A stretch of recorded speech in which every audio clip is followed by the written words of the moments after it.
गोपाल मेरो है, गोविंद मेरो है, गोपाल मेरो है। श्री बांके बिहारी नंद लाल मेरो है, श्री बांके बिहारी नंद लाल मेरो है।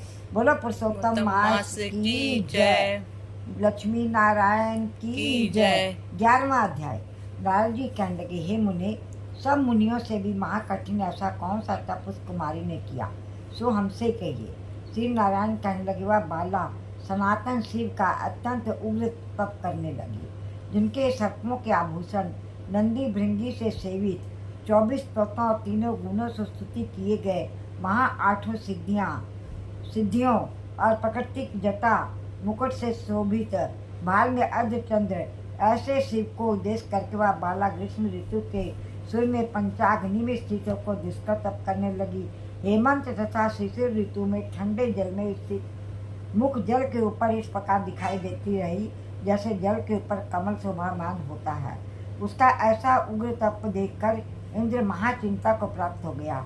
हे अर्जुन, सब देवताओं को और महर्षियों को सराहने योग्य ऐसे उग्र तप में प्रवृत्त हुई ऋषि कन्या को 9000 वर्ष बीत गए। फिर पार्वती पति शंकर ने इसके तप से प्रसन्न होकर अपना अगोचर रूप दिखाया। उस रूप को देखकर वह कन्या झटपट खड़ी हो गई, मानो उसके देह में प्राण आ गए। तब से उसका शरीर जो दुर्बल हो गया था, मानो हिष्ट पुष्ट हो गया। उस बाला ने नम होकर श्री कृष्ण शंकर को नमस्कार किया और विश्व वंदित श्री शिव का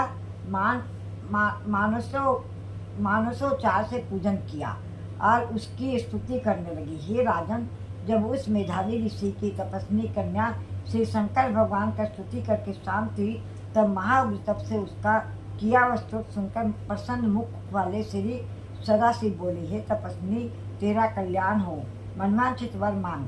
महा आनंद में मगन कुमारी ऐसा सुनकर प्रसन्न हुए शिवजी से यह वचन बोली, हे दीनानाथ, यदि आप मुझ पर प्रसन्न हो तो मुझको पति दीजिए। ऐसा ही वह 5 बार कहकर शांत हो गई।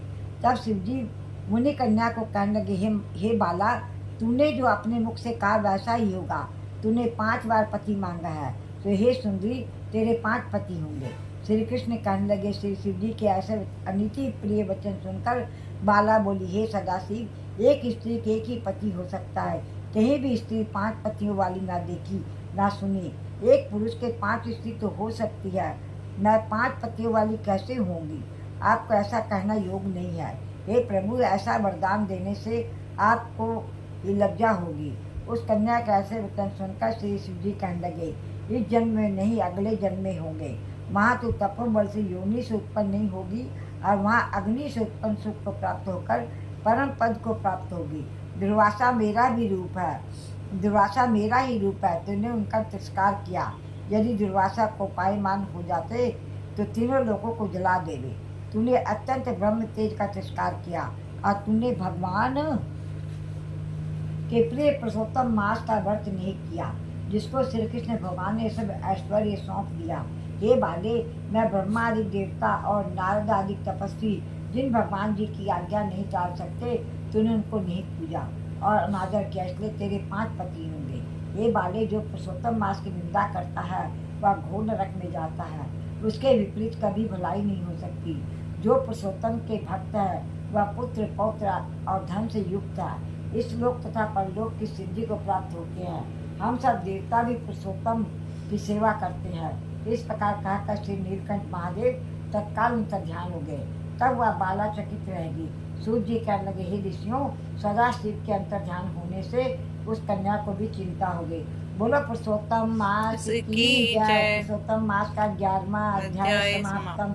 राधे।